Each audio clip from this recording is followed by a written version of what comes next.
Hi, and welcome back to Love Your Midlife. And I'm Darcy Justin. If you are tempted to compare yourself to others, then I hope that you'll stay with me. We are going to talk about that today. Hello, everyone out there in midlife. We are going to talk about comparing ourselves with others today.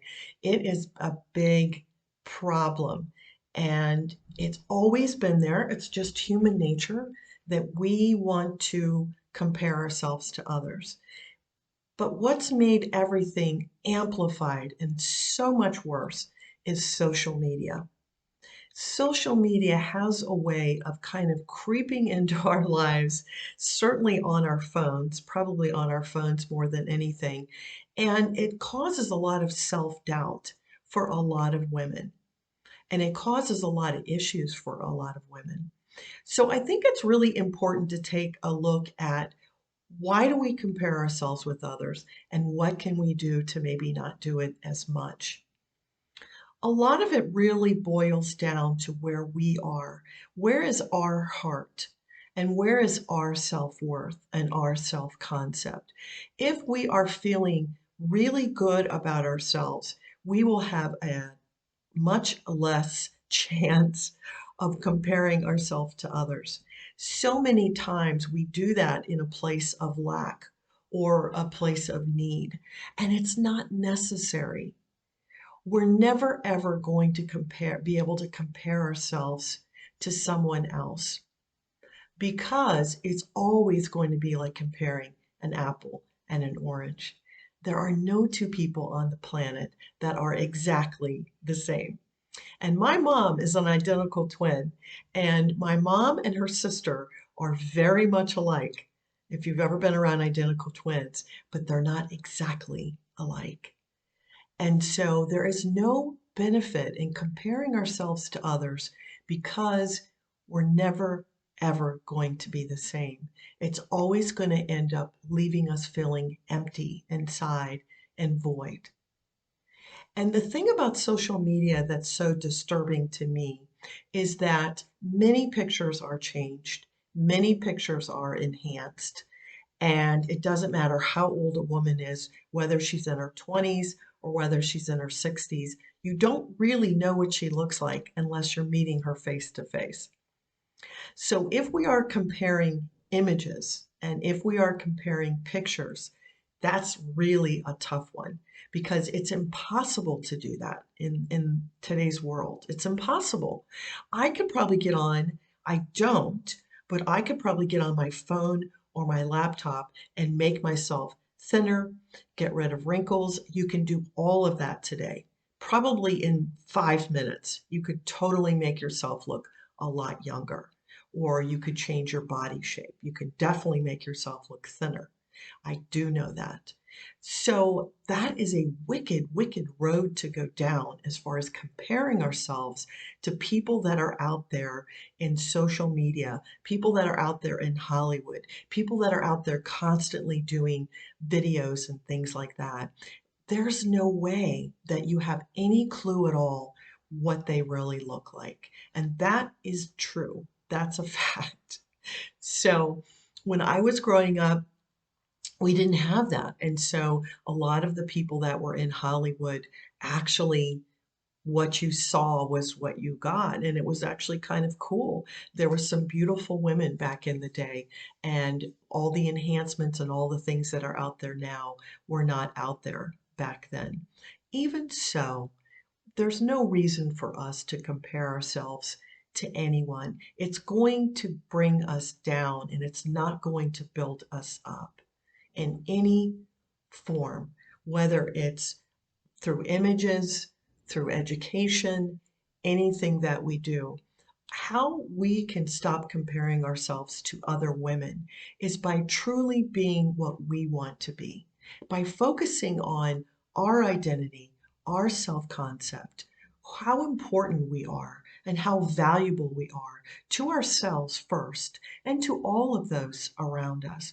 When we get caught up in comparing ourselves to our neighbors or, wow, I can't believe she bought that purse or things like that, it really is a reminder that there's something inside of you that you might want to work on.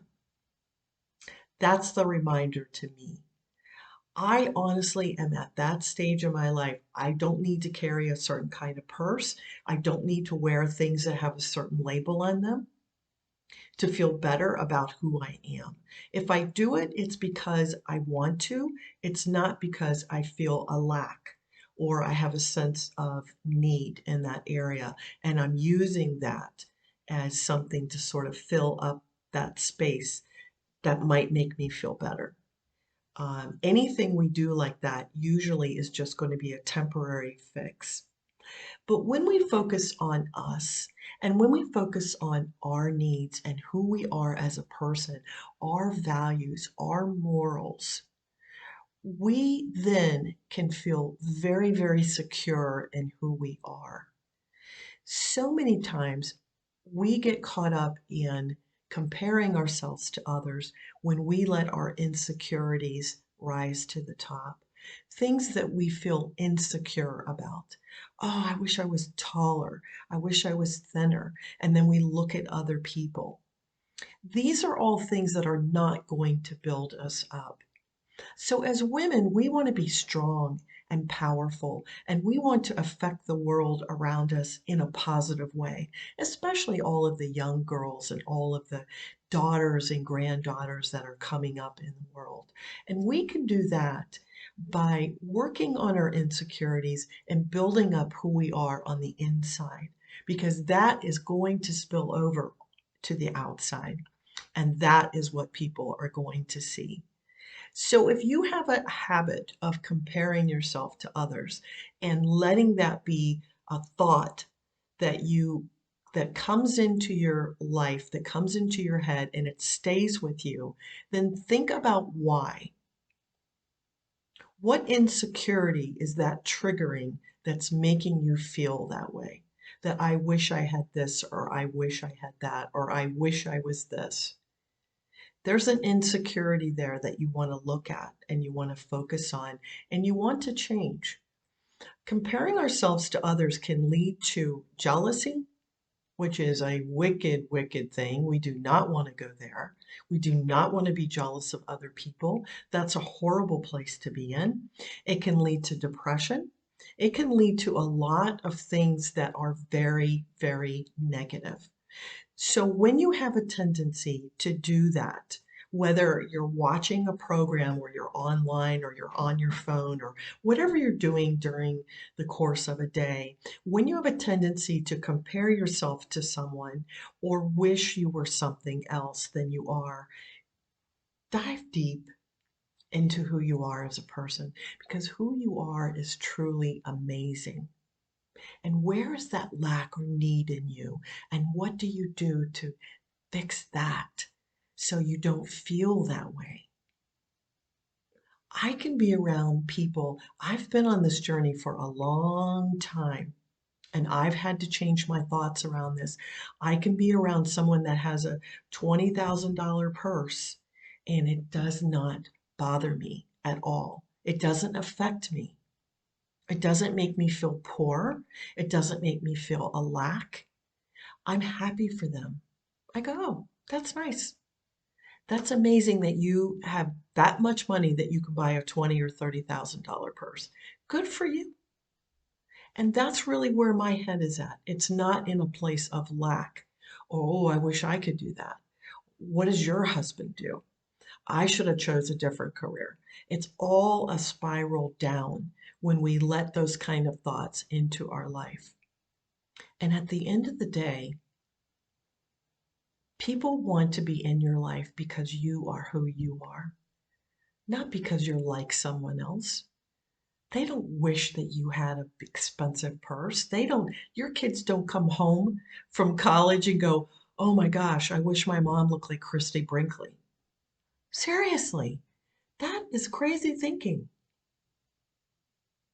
Embrace who you are as a beautiful, intelligent, resourceful, amazing woman and stay in that place and build that woman up. Give that woman what she needs. Don't tear her down.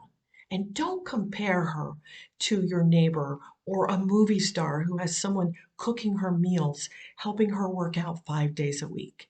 Don't compare yourself to her. And even if it's your neighbor next door, you don't want to be in that place. That is so negative. And does it really matter at the end of the day? Or does it matter that you have embraced who you are, and you are the most important person in the world, and you know it, and other people know it? I hope that as you go through this video that you will really stop and think about comparing yourself and be honest with yourself and really know that there is another way that you can go about your day, and that is not caring. I don't care. It doesn't matter to me. It doesn't matter to me if someone has a lot more money than me, or maybe their husband is more attentive, or this or that, or whatever. What matters is that you are putting into yourself. You are the savings account, and every time you deposit positive thoughts and positive images into you, you are building you up, and you are making yourself a priceless woman. Everything that goes in is like putting money into a savings account for the future. That's putting positive thoughts into your head and not comparing yourself to other people. It's not going to bring you any joy. It's not going to bring you happiness. It's going to make you miserable, because as soon as you compare yourself to one person, there's going to be somebody else that has something else out there. It's an endless, endless pit. It's like falling down. It's like the story of Alice in Wonderland when she falls down the hole. It takes her forever to get to the end. And comparing ourselves to others and wanting things that others have is an endless pit, but it never ends, and you never get to the end, because you're never going to be happy as long as you do that. Today is about a little bit of advice, and I hope that you'll take it. Don't compare yourself to others. All right, I will see you soon. Bye, babes.